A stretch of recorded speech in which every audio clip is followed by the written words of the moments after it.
Ah bah attention, il ne faut pas que la Russie perde la guerre parce que c'est une puissance nucléaire. Dans ce cas-là, on touche pas, on fait rien, quoi.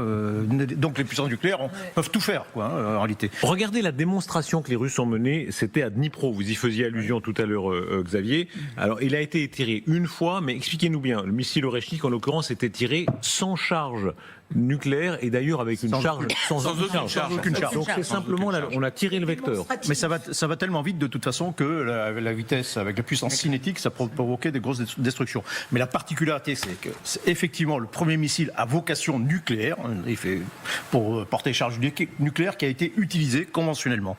Et je pense que la menace, la véritable menace, c'est pas des missiles nucléaires, ils en ont des centaines qui tirent plus loin, qui sont plus puissants, etc.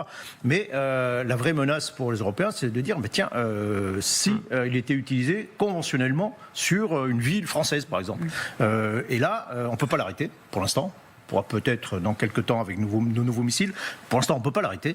Répétez-moi ça, parce que là encore, pour notre Noël, ça met une ambiance tout à fait sympathique. Ça veut dire qu'une machine comme ça, envoyée sur une ville française, ne peut pas être arrêtée. Alors, il a deux caractéristiques. Il est très rapide, évidemment, comme tous les missiles balistiques. Mach 10, c'est très, très, très rapide. Et on a tout objet qui est... 12 500 km/h pour faire la traduction. Ensuite, il serait peut-être manœuvrable.